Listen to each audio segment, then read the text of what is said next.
Rise up!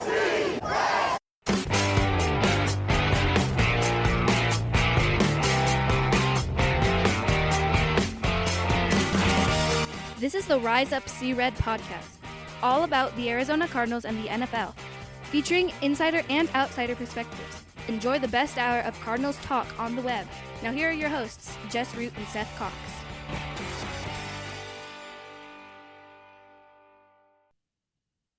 Hello, Arizona Cardinals, and welcome to the latest edition of the Rise Up See Red podcast, the best our Cardinals talk on the web. I'm your host, Jess Root, from CardsWire.com, the USA Today NFL Wire site, of course, that covers Arizona Cardinals. Episode 605. Surprise, surprise, the Cardinals picked up a win on Monday night. And so we get to actually react quicker than normal because it was a Monday night game. Seth Cox, my co-host from RevengeOfTheBirds.com, SB Nation's Arizona Cardinals site, joins me on the show as we normally do, recording on a Tuesday night, to react to the Cardinals game, which, remember when we talked about this, like, the game was just like I imagined it would be in terms of pace. It was a slow, grinding, low-scoring game, and a good thing that you guys, I hope you guys didn't take our props too seriously, because there was, like, I mean, we were worried about James Conner. Like, maybe we should just put money on James Conner every week, because Trey didn't do anything. Lad McConkey didn't do anything. The Chargers didn't even score a touchdown. But they if you'd have done the alternate under, that would have got you a little bit of money. But on that, we're left with the Cardinals after their 17-15 win over the Chargers. We're back at the same question: what in the world is this team? That's my big question. I don't understand it. They keep giving us glimpses of what could be a competitively playoffy ceiling, and then get the doors blown off of them. And then we're like, and it feels like collectively, it's like, oh, this rebuild is bad. Fire everyone. But then they go and do this. They beat the Chargers at their own game.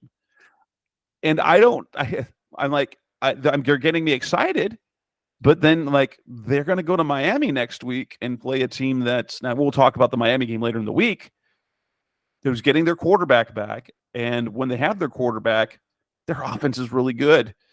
And it seems like a perfect mix for getting their doors blown off of them again. And so this Cardinals team, maybe we should be happy it's like this, because last year they were just bad. They were competitively bad. And we're seeing a team that has a look of a good team, but is wildly inconsistent. So I'm not sure which, for me, is more frustrating: watching them last year and what they were doing, or watching them this year and what they're doing.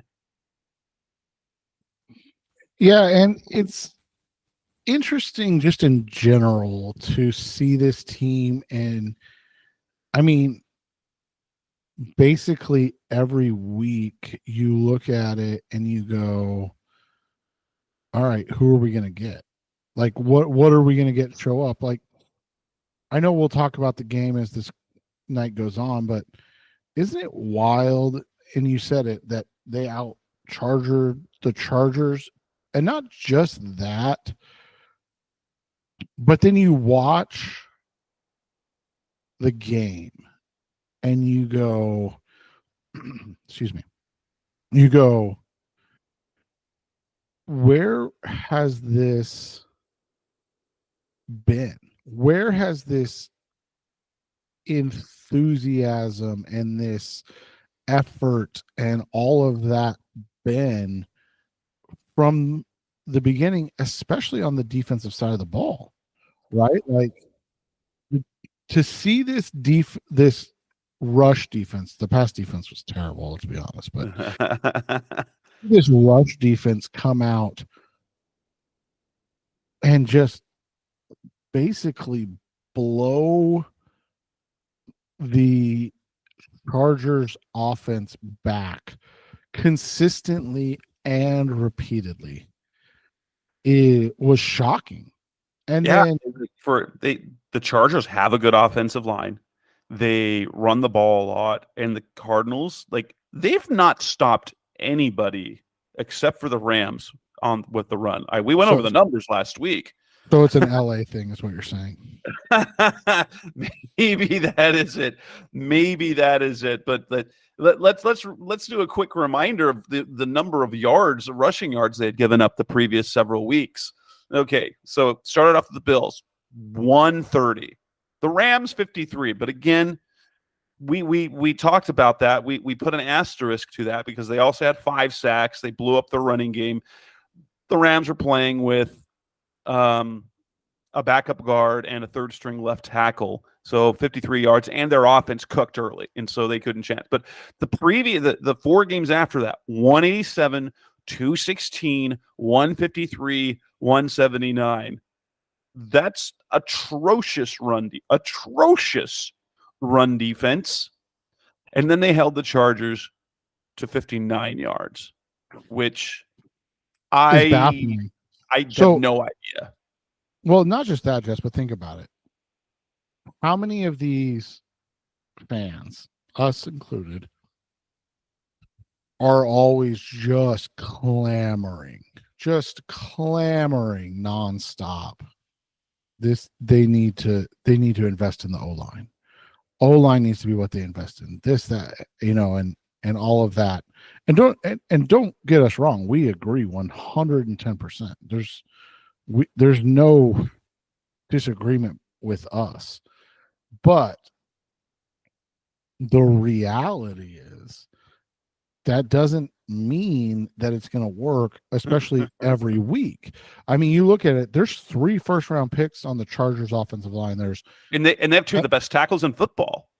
And Justin Herbert was under stress most of the night, didn't really do anything, but he was under distress most of the night.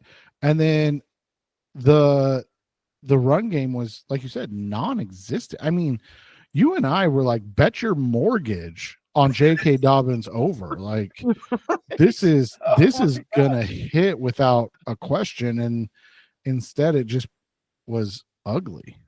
Yeah, and there are lots of things. We'll get into the offense and the defense in a moment, but there were some weird things about that game because the Cardinals won. I mean, remember all the problems, and maybe I should, but the Cardinals are managed. Like, Chad Ryland was kind of a mess his rookie year, and he has 2 game-winning kicks in 3 weeks. Yeah, and I mean, just simple things like, you look at it, they had 900 penalties last week. And then they come back and they play a more consistent game. Yeah,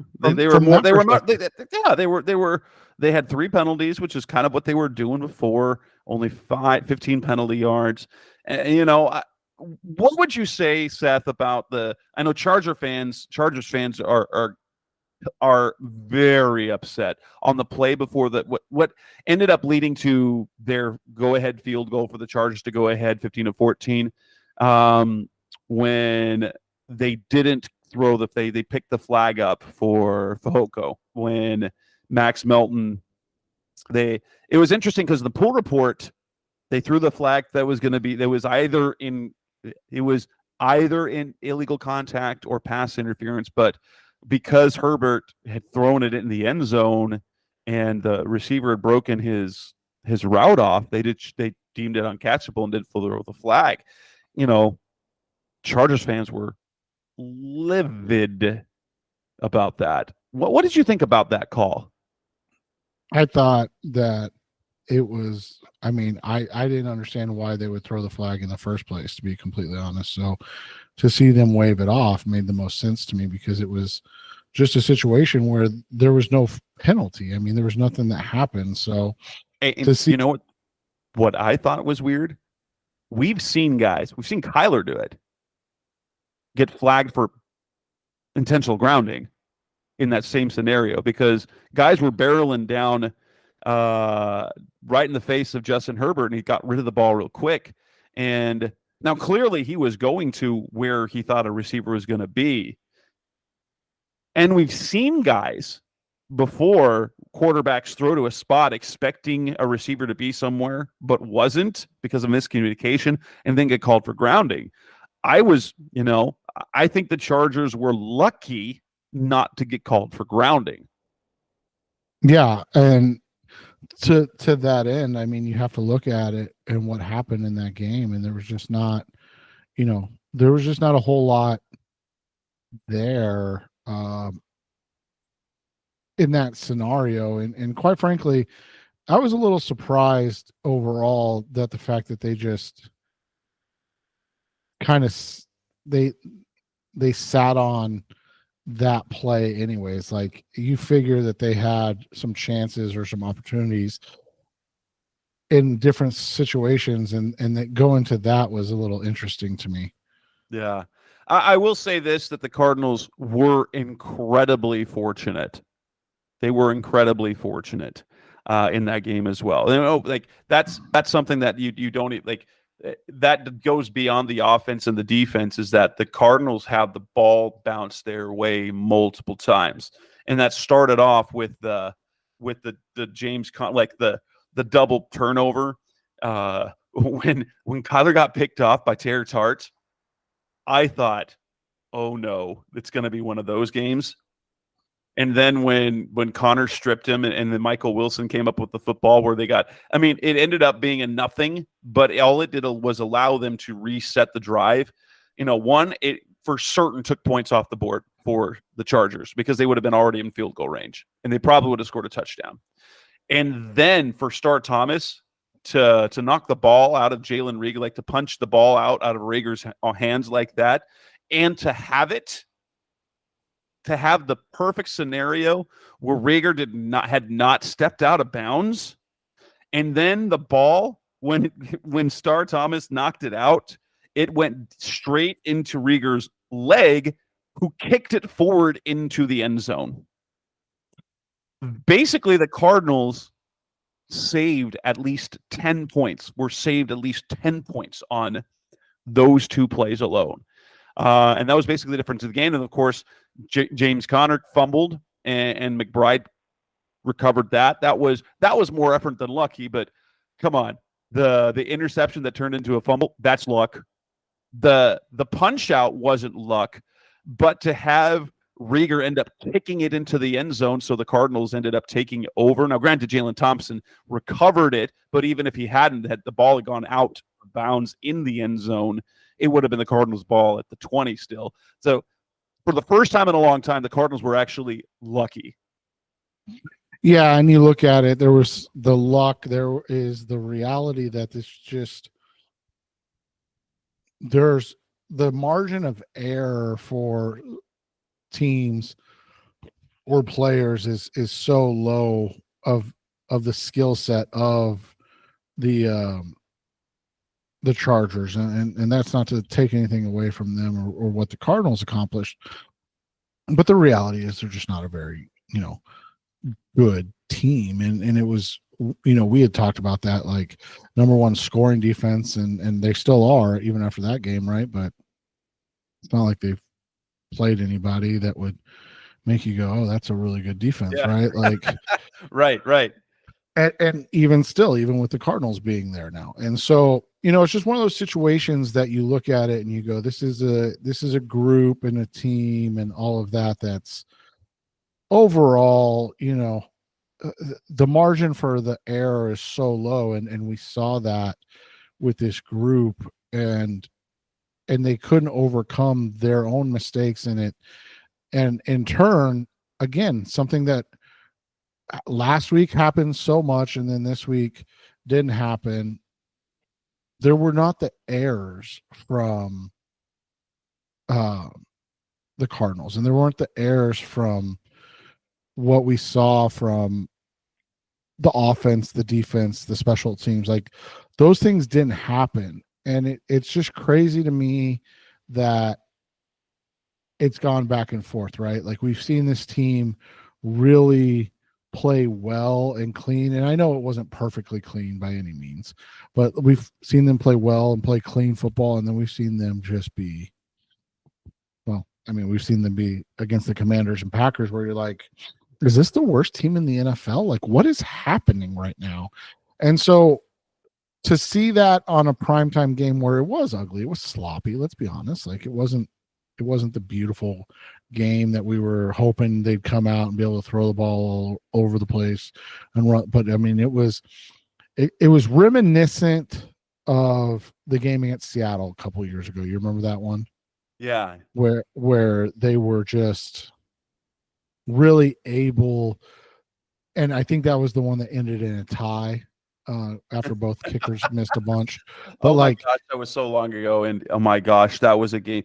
The Cardinals, that was such a weird game because the Cardinals absolutely dominated that game, and nobody wanted to win.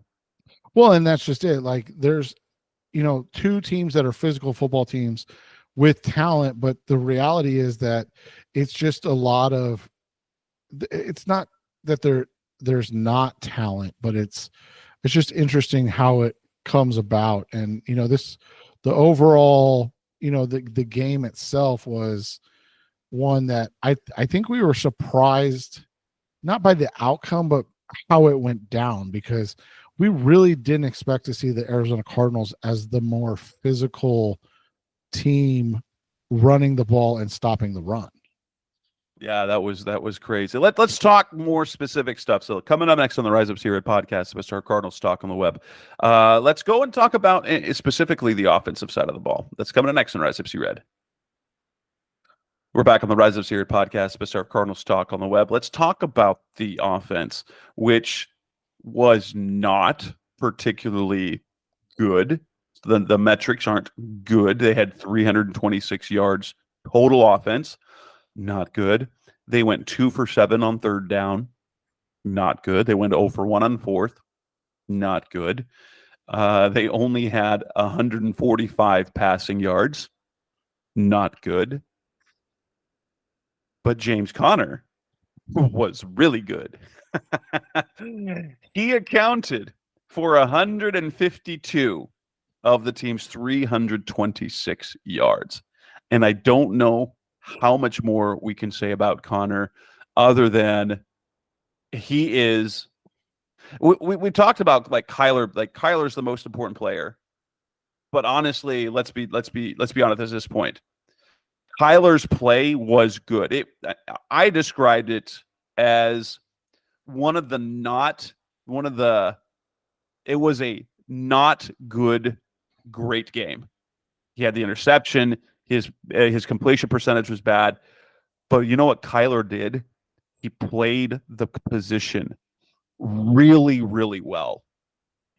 And we still, we haven't seen since the Rams game where Kyler is playing at a high level and throwing the ball around. But what we saw in a grinded out game, a guy who is simply playing the position, making the calls needed to stay on the field. But holy crap, James Conner. I mean, the broadcast really talked about two things.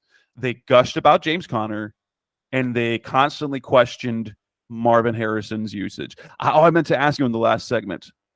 I don't know how much did you pay attention to this, but to the broadcast, they kept showing Chargers fans. Why did they keep showing Chargers fans in the broadcast? Stop that. I think it's just the reality that it's, unfortunate that the Cardinals don't have a huge fan base, and the enemy seems to use this as a destination game. Not quite. You can't help quite as bad as what Vegas has become. Yeah. But but I mean, honestly, can you blame people? We're playing in the fall and the winter in Arizona. That's a great place to come. Right, exactly. That's a great place to come. But as a result, I don't think we will I think it will be impossible for us to ever have like a true full home field. Now, when the Cardinals are playing well, it's mostly Cardinals fans and it gets loud. But we're always going to deal with, because of where we live, that visitors are going to want to come here in droves because because we have so many people here that are from the Midwest and from the East Coast. And two, it's just great. Like, come on. Now, granted, October's been a little bit on the hot side, but you know what? Compared to what October can be, some other places, which is the snow is already dumping on them, it's a good time. It's a good time. But yeah, James Conner, super important. Super important. I don't know, like, what would this team be without James Conner? And is James Conner masking Drew Petzing's warts? Oh, I definitely think that's one thing that's happening is you're seeing a guy in Petzing who's struggling to consistently keep up with what needs to be happening. He's just not he whatever. I think getting Marvin Harrison has been more of a curse than a blessing so far, because I think what was going to happen, or what was happening, was he didn't feel the need to cater play calls or looks to certain guys. And what happened was they add a guy like Marvin Harrison, and it's like, hey, they need to get him the ball, and he doesn't really have that in his repertoire, right? Like, it's like, okay, and he's even been questioned about it, like, oh, are you going to scheme up this for Marvin? And it's like, no. Like, why would I? And it's like, and you want to be like, why wouldn't you? Like, like, Dan Orlovsky, like, went on and on and on about it, about you got to get him the ball, and they show him being somewhat. I thought that the clip that they showed was a little bit disingenuous, because the one time they showed him, it was a run play to the right side. He was lined up on the left side of the field, out wide, and gave a half-butt effort at blocking. But in fairness, what was he supposed to do?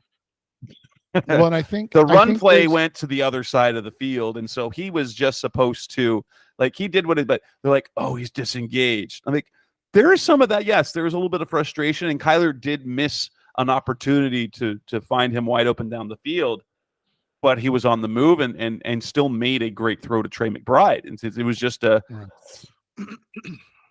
well, and I think one of the things that Petzing's struggling with right now is understanding that you have a guy in Marvin that you can get engaged with touches early, and that should allow him to get going and to stay engaged. And it's almost seems like, I don't want to say he's trying, but like, it's almost seems like he's like, no, like this is remember the comment. Remember the comment in the offseason, like, oh, Marv's going to have to earn his job. Like, I get it, but like, are you out stubborning yourself? You're overthinking this, or like, oh, we're 1,000%. That's what's happening. We're just going to make sure that Marv is going to get the ball as the game flows. And I mean, yes and no. Like, how hard would it be to give him a couple of 5-yard outs in the first quarter, or give him the Larry treatment, give him a wide receiver screen at the beginning of the game, that you can see what he can do, rather than the routes that he's doing. And in fairness, he isn't making contested catches yet. Like, he made the one really good one on 4th down. He had the dynamic first quarter against the Rams, but for the most part so far, Marv's season has been one of mistakes and of not catching contested balls. And right now, he's on track for a really, really mediocre season. I think it's something like 43 catches for 700 yards. I think he's on pace for right now. I'm sure the pace will pick up, but it just, we're wondering how much is being a rookie part of it, and how much of it is just they're not catering to Marv literally at all. Well, and it's just odd to me that you would use a pick that highly and not want to. I'm not saying, and I know you're not using the word catering, to say like that needs to be the focal point of the offense, but to, like you said, get him engaged early. Like, it's just kind of a baffling situation that they, I did you see? I mean, I sent to you the tweet from Matt Harmon this week, and he's like, it's great to see, it's great to see Marvin Harrison as a ex, like a decoy. Ex decoy only. Like, they just send him down the field to pull coverage away from the rest of the play. And it's just he's third in average depth of route among receivers at like 11.6 yards. That's his average route depth. And the other names that were on there were not. Yeah, they're not. They weren't like great names. I was going to say they're not bad, but they're not guys that. They're guys that you were all hoping that he's much better than. Right. Yeah, it's just interesting that we thought. I will say this: we expected more out of Petzing, the pedigree that he had, but he seems very, very, very set on an old offense that is, look at what Greg Roman does with the Chargers. Look at what Greg Roman did with the 49ers. Look at what Greg, like, he's being very Greg Roman-like, and the truth is, running a lot of 12 personnel when you've got the personnel that they have, or 12 or 13 personnel, because you've got a Trey McBride who's a dynamic receiver, you've got an Elijah Higgins who can play like a receiver, and it does make things difficult for defenses. So it is a good concept,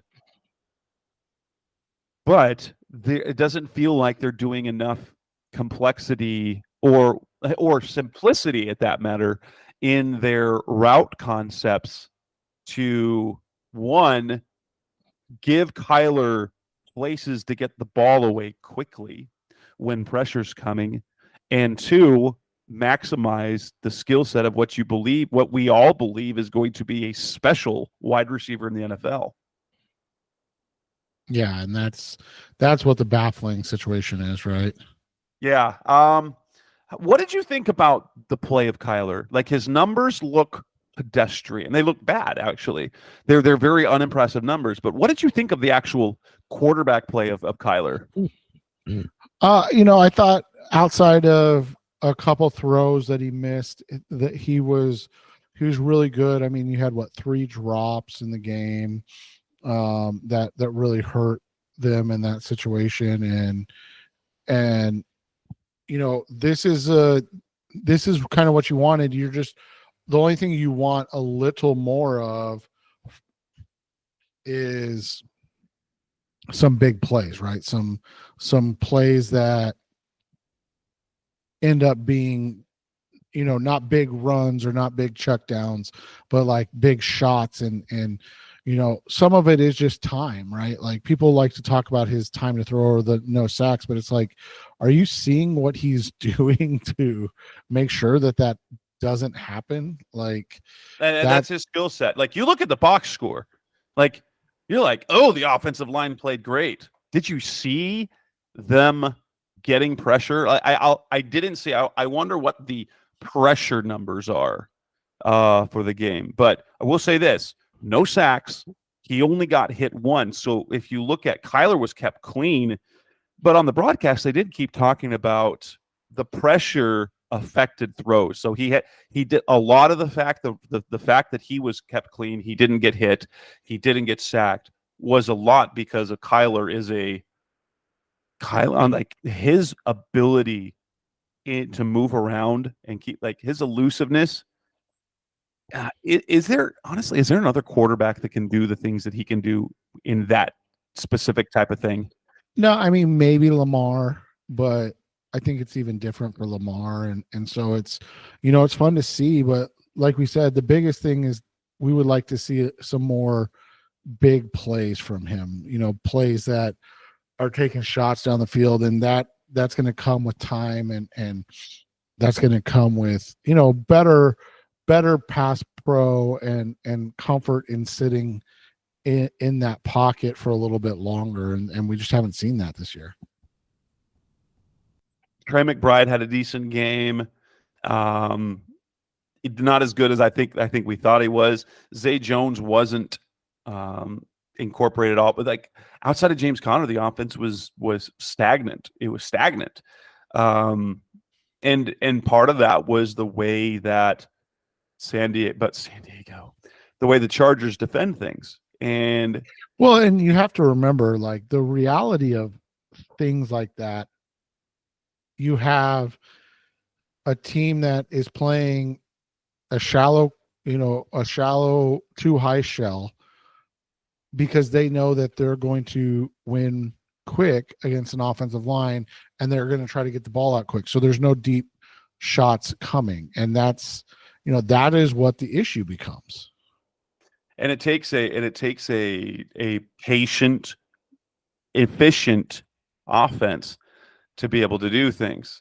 And the Cardinals they only had they've been, like, offensively, they've been really good this year about putting together long drives. They had one long drive, and that was their first touchdown drive that they had when Dort scored, and it was 10 plays, 74 yards, and went over 6 minutes. But like you look at the, let me see. Yeah, so it was they had over 6 minutes, and the Chargers had 4 drives for over 7 minutes and 3 that went over 10 minutes. Well, and it's what we've talked about before, Jess, is that the bend but don't break isn't really what's happening. And you kind of mentioned it. And I don't want to take anything away from what they did against the run. They were absolutely fantastic against the run. But the reality is that they gave up 400 yards of total offense. They had 2 incredibly big plays on punch outs that you mentioned. And that is the difference. I mean, 34 to 25, 34 to 26 time of possession. They were 7 of 15 on third downs and fourth downs. Those aren't good metrics. They're not good metrics. But it's just the Cardinals, their rush offense was great. Their rush defense was great. That all led to what we saw. And that's just it. I mean, sometimes you got to win ugly. And the reality is this team has so few wins that you have to take these ugly wins every once in a while. Coming up next on the Rise of Spirit podcast, Best of Cardinals Talk on the Web. Let's focus on the defense. A lot of good and a lot of just puzzling. That's coming up next on Rise of Red. We're back on the Rise of Red podcast, Best of Cardinals Talk on the Web. Time to talk defense and the Arizona Cardinals in their game. Yes, I think the first thing we've talked about several times. Where did that run defense come from? Honestly, what happened? How did that go down? Because if you look at personnel-wise, the way they approach things, they didn't do anything different in terms of defensive rotations. It was simply efficiency. What made the difference this time? I think there was a couple things, obviously. The first being that this team really did a good job this week, specifically, as we know, of creating opportunities that, quite frankly, we weren't expecting to see. I mean, this was a bunch of there were a bunch of plays that we looked at and we were like, holy crap, this is insane to see. And then you come back and this team has all of this resilience and Mac Wilson and Kaiser White played like men possessed in this game. I mean, I don't think there's a better, more apt way to explain it, right, than that, because this was a game where we saw that this team could compete consistently with a physical team. And that's just, I mean, we haven't seen that all year, right? Like you said, we saw it in the Rams game. I shouldn't take away from that win. That was nice. But it was interesting to see them be able to come out and consistently win those games and win those. I mean, outside of the pass defense, which we'll get to, were you expecting to see that the Cardinals were the better team? No, not at all. Not at all. And so to see that, you're like, holy cow, this is not what we had expected or been waiting for, basically. And instead, you saw a team that was just really able to control things at a level that we haven't seen. I mean, let's be honest, in the Jonathan Gannon era, like there's never been a game where you're like, oh, this is the more physical, dominant team. And so, you know, to come out of that and see that was great. I was disappointed is probably the wrong word, because my expectations weren't high, so I guess it's hard to be disappointed. But man, it was something to see this team get shredded for 350 yards passing by a team that, now, in fairness, Herbert hasn't been healthy until now. No, you're absolutely right. But their leading receiver was Will Dissly. They were absolutely torched by the tight end position. Yeah. 81 yards to Will Dissly. Stone Smart had the one catch for 31 yards. I mean, and Simi Fajoko's really not, you know, he's kind of a bigger version of even Michael Wilson, the way they use him, right? So like, yeah, when I saw that he was a receiver, I'm like, oh, I thought he was a tight end, because he looks like a tight end. He does, and it was wild to see that, man, because and isn't it kind of what we talk about?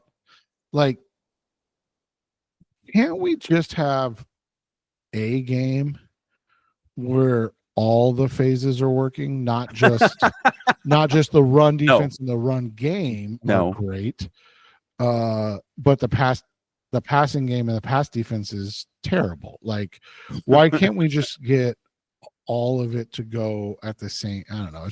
It's wild that's maybe with this personnel, it's too much to ask. I will say this about the run defense.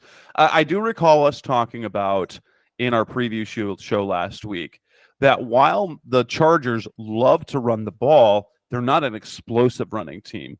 They were at 21st in yards per attempt at 4.2, which was like 4.2 is not bad. But the fact that the only production to come from J.K. Dobbins, what you had was a team that was effective at using the run game, but wasn't explosive. And I'm guessing this is where the Cardinals struggle in the run game. They are disciplined, but against a dynamic back or against backs who can do explosive plays, they are vulnerable. And I think, you know how we thought that this was a bad matchup for the Cardinals? Maybe this run game was just the right matchup for this defense, because it isn't a dynamic run game. It's just a consistent run game.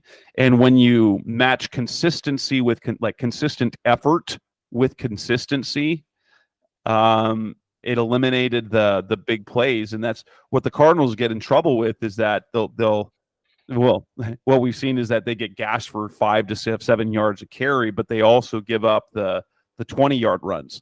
And they just didn't, like, J.K. Dobbins had 11 of his 40 yards in one play.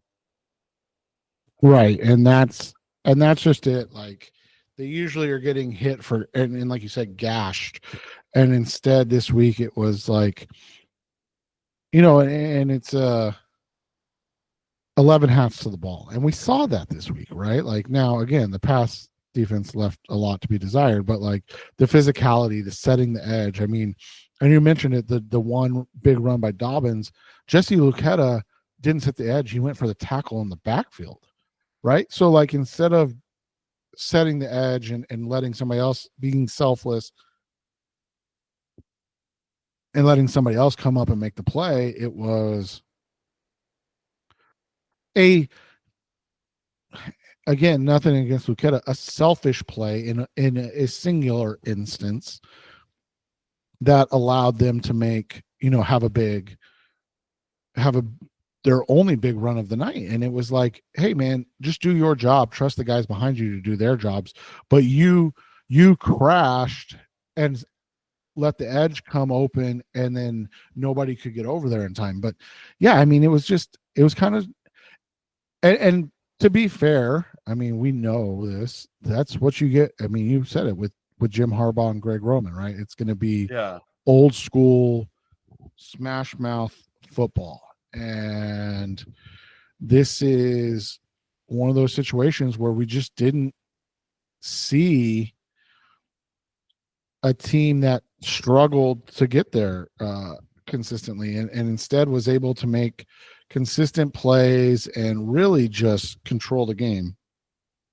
Yeah, and there was another positive thing is that, and it's fun to see that this decimated defensive line is the producer of their pass rush.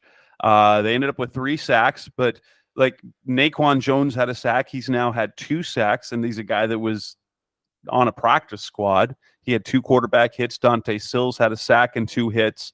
Ben Stille had a sack and a hit. But their production, their pass rushing production, is coming from the defensive interior, and it's none of the guys who expected it. Like Justin Jones, who showed some pass rushing chops last year, nothing. Bilal Nichols, nothing. Now both are on injured reserve. LJ Collier, who is the guy that we thought could be an upside guy in the pass rush, also nothing. 6 of the Cardinals' 14 sacks this year have come from the defensive interior.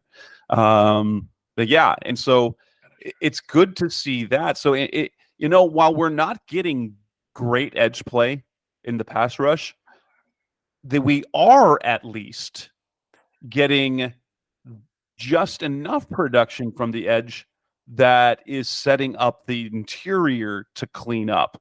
And I know we saw that on at least one play, is that because Justin Herbert had to step up, he stepped up right into Naquan Jones, who knocked him down.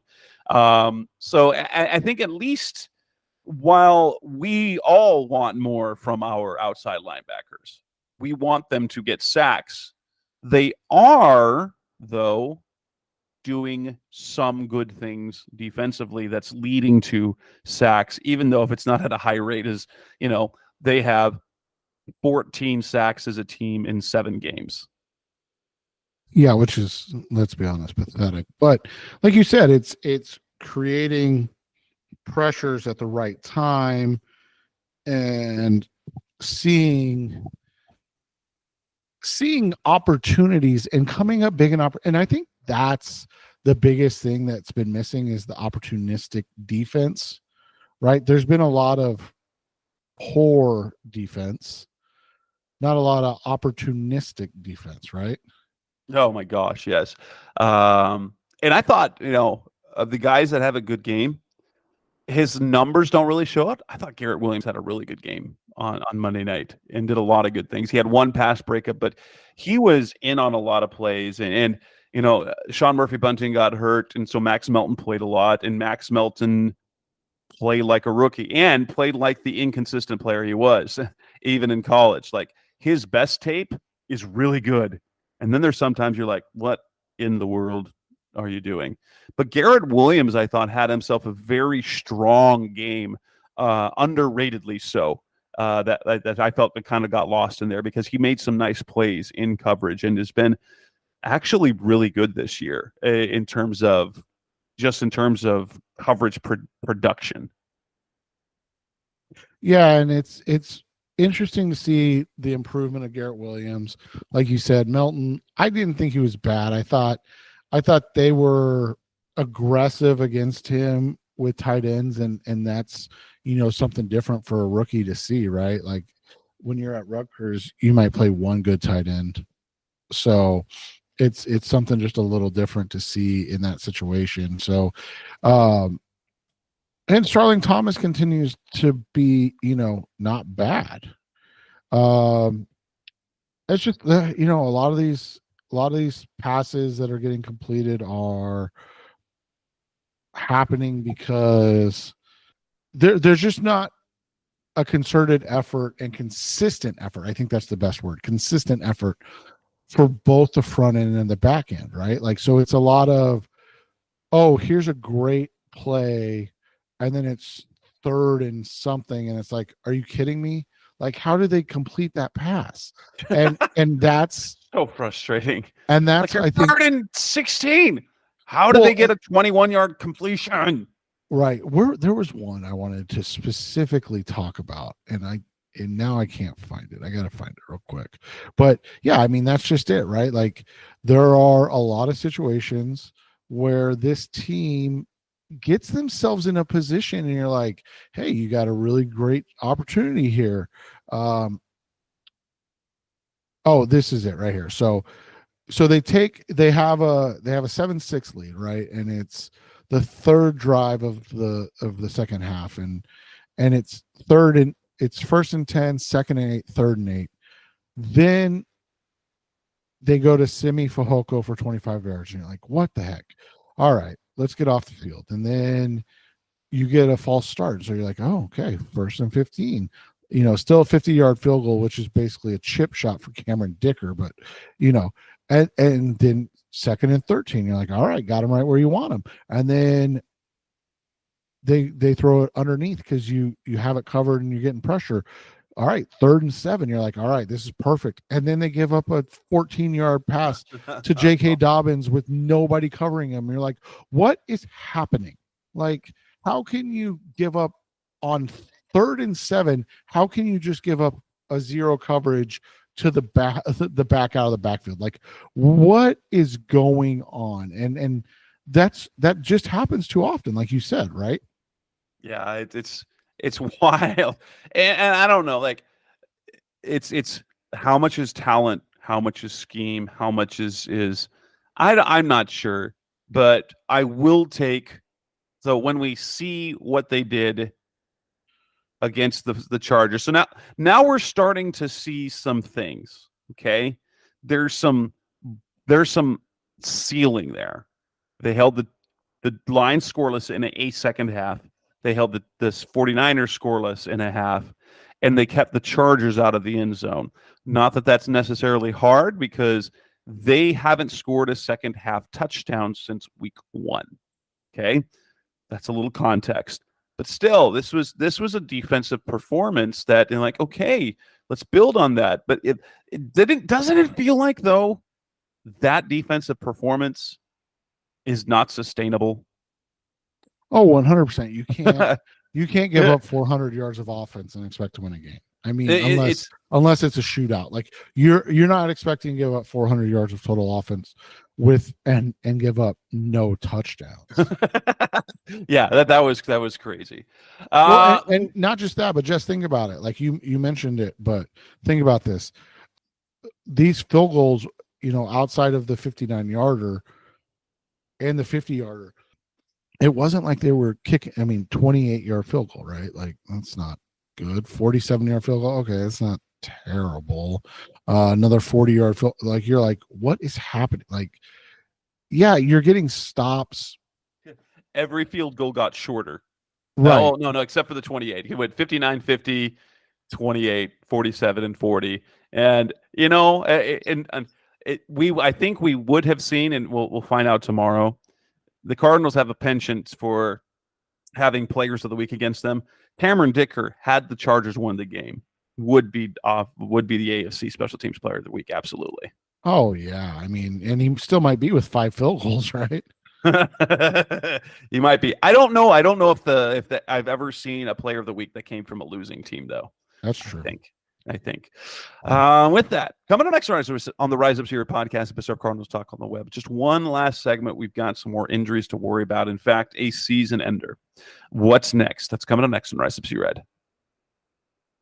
We're back on the Rise Up Zero podcast, episode of Cardinals Talk on the Web. The Cardinals had a few players get injured during the game, but the most serious injury came to Dennis Gardeck, who tore his ACL. I don't know if it's the other knee,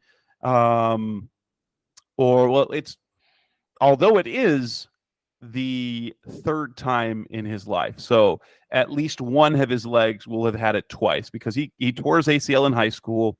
He tore his ACL in 2020 at the end of the year, and he's torn it again, which again is unfortunately, it's super unfortunate for him, because he is in a contract year, and to get hurt at this time of year, it means you're not healthy when free agency hits. So there's almost no shot at getting that multi-year deal. You're going to have, for someone who's had, now granted, Gardeck has had an absolutely fantastic career for an undrafted rookie out of Sioux Falls, who started out as an inside linebacker, has really been a stud special teamer, starter, upside in the pass rush. But now we're left again with another player that on defense that's done for the year. What do you think the Cardinals are going to do? Is this the point where B.J. Ojulari's out for the season, Justin Jones is out for the season, Bilal Nichols is out for the season, Darius Robinson appears to be coming back, and now Gardeck's done for the year? Are they finally going to do something at that edge position at outside linebacker, or are we just going to have to piece it together with Victor Dimukeje and Xavier Thomas now? I would expect a small move. You're not going to see any blockbuster move. I mean, we talked about Max Crosby a couple weeks ago, right? And ideally, that's the type of guy you would go get. We've heard that the Browns are taking calls on Myles Garrett. Okay, ideally, those are the type of guys you go get, not because of the level of talent. I mean, that's part of it. Don't get me wrong, but the reality being that they're young enough and controlled long enough that you're not looking for a rental. But there's just not that much out there, man. And to go find somebody, I mean, everybody needs a pass rusher, right? And I'm not being rude, but if you're a team, wouldn't you, if the Cardinals come calling, wouldn't you say, yeah, let me get back to you, and then call the Detroit Lions, who probably are yes, who lost more... Aiden Hutchinson and are in a Super Bowl potential year, and so they're like, we need something to stay afloat. Well, the Cardinals, so they'll pay up. When the Cardinals are like, we want to maybe make the playoffs, right? So and their offer probably is, and Monty, he's not gonna, he's not desperate. Maybe he should be, but yeah, we talked about it a while. The market's not there. Who are you gonna get? And that's disappointing. I mean, that's kind of depressing. When you're like, oh, we're down our most talented pass rusher and our most productive pass rusher for the season. And what do they have? Well, and I guess now we're going to have to see more from Xavier Thomas. My guess is that Okwara will move into the starting lineup. Now, the depth chart, they have Okwara listed behind Collins as the strong side guy. But my guess is that Okwara will start with Luketa being the third guy, and then we'll see whether it's Victor Dimukeje or Xavier Thomas who is active on game day then, I'm guessing. But honestly, they may not add another guy to that position per se on the roster, because they have this week 2 roster moves that they need to have. They only have 52 on the active roster right now, and they have to activate Christian Jones tomorrow on Wednesday, or he reverts to IR. And if they put Dennis Gardeck on IR, that leaves a spot for Darius Robinson to be activated this week. Yeah, and that's like you said, that's the expectation, and so they gotta do some roster maneuvering. They brought in Ronnie Perkins. I that's not going to move the needle at all, but might just be one of those situations where that's how you have to go about it, right? Like consistently bring in lower level guys and see if you find the next Dennis Gardeck type. And maybe just maybe the plan is they'll end up using Robinson more off the edge than they originally planned, and that might not be a bad thing. Right. Well, I mean, they're bleeding guys up front anyway, so it is what it is. Well, I don't know what it is now. It's league wide. It's so many important players are getting hurt. It's just, Brandon Ayuk, DK Metcalf's hurt, Chris Godwin. My gosh, that injury. Mike Evans is hurt right now. The NFL is a bloodbath, and it's sad that so much of the success that teams have is simply luck of staying healthy. Oh, 100%, and playing through that stuff, and that's what the reality becomes for this group is how do you do that? And I don't know what the answer is, and maybe that's why Monty's being so conservative, because he sees the writing on the wall of like, oh, we gotta, it's not the year yet, and I don't know, I'm just spitballing obviously, but we'll see. Well, and like you said, who's out there? Hassan's back, but we've been talking about Hassan Reddick, that he's not a guy the Cardinals would want in the locker room. He's not with how he's handled himself the last several months. He's not the guy. And here's the thing. If the Cardinals had really wanted him, they have a coach that worked with him directly. They have multiple coaches. They had Jonathan Gannon. They had Nick Rallis. Rallis was his position coach. So while we'd like to see that, I think the league also is recognizing something that we've talked about. Reddick's skill set is ripe to fall off a cliff, like in terms of production, right? He's going to hit 31 years old, and what makes him special is his get off the ball. And if he loses any of that, then the size becomes a problem. You can out-quick your way to sacks as a little guy. But when you lose that initial quickness, it's going to be a different story. We get to see Hassan Reddick in a couple of weeks, and Aaron Rodgers and Devontae Adams as the Jets come to town in Week 10. But in the meantime, we'll find out more about what happens this week. I hope to have a show with Adam Stites from the Dolphins Wire. We'll see if I can connect with him. But if not, at least we will have Seth and I. Y'all will get to listen to Seth and me talk on our preview show later on in the week. Anything else, Seth, that worth bringing up in this edition of the show? No, I mean, it's an exciting, confusing win, right? And that's kind of where we've been with this group. We're back again with if the Cardinals, the Cardinals can prove it, and this is what we'll talk about on our next show, is all right, this is the next step. We've seen the win. Now, can they take the next step and now win 2 games and then be at 500 and then kind of being able to put themselves in the position? But we'll see. That's for another show. That's Seth Cox. I'm Jess Root. Thanks for listening to the show. We'll be back in again very soon. Thanks for listening. Thanks for listening to the latest edition of the Rise Up, See Red podcast. Listen to previous episodes and subscribe to the show on Apple Podcasts, Stitcher Radio, Audioboom, or many other podcast platforms so shows are delivered directly to your mobile device. Please give the show a 5-star rating and always support the sponsors who support the show. We'll be back soon for the best hour of Cardinals talk on the web. Rise up, Red Sea, be Red, See Red, and of course, Rise Up, See Red.